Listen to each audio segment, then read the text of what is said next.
दाल थी गैस अच्छे ये अच्छा से ये लगे तो अच्छा से माही से अच्छा बने तो अथी हम डाल दो जरी अथी नहीं करते ये बहुत अच्छा से हेलो शिव गुरु के भजन गाने जा रहा हूँ सुनिए ऐसे लाइक पहले कीजिए। इधर ऐसे शिव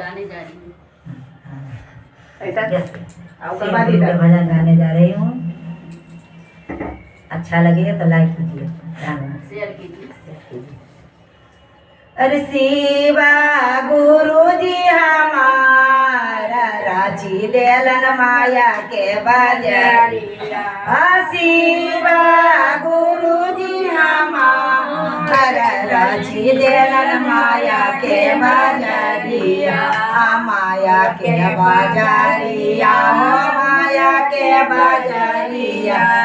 माया के बाजारिया हो माया के बाजारिया।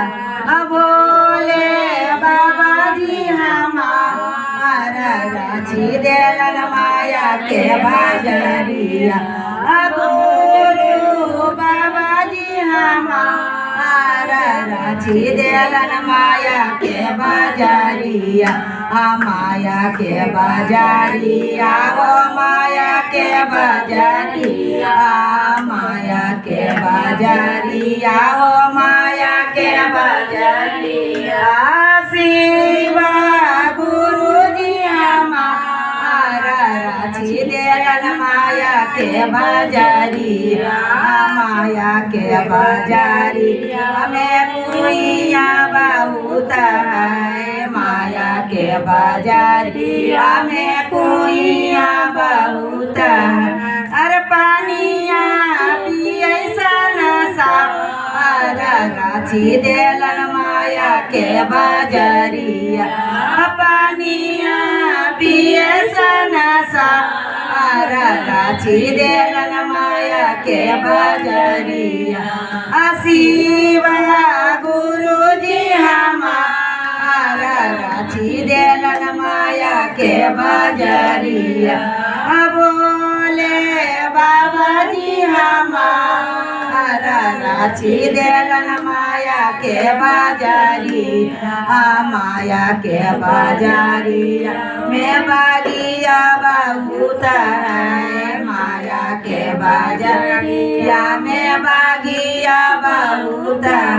हर फूलावा लोड़े सन राजी देलन माया के बाजारिया। फूलावा लोड़े सन राजी देलन माया के बाजारिया।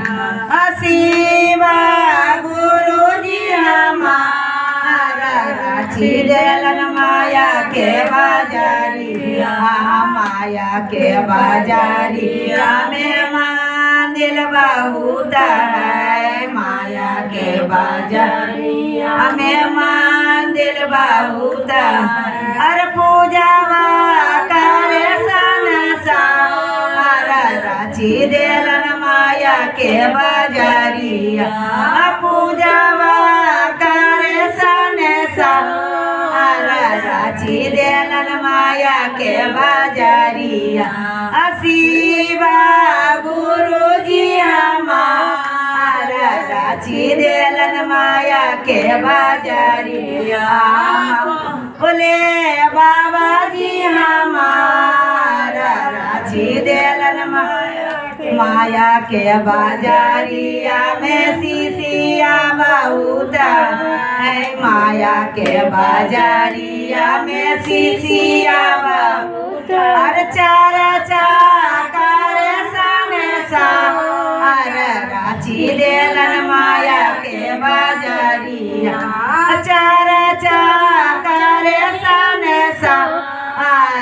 राजी देलन माया के बाजारिया। शिवा गुरु जी हमारा राजी देलन माया के बाजारिया। अरे दाया मांगे सन राजी देलन माया के बाजारिया। मन करे सन राजी देलन माया કે બજરિયા શિવા ગુરુજી હમારા રાજી દેલન માયા કે બજરિયા હર હર મહાદેવ.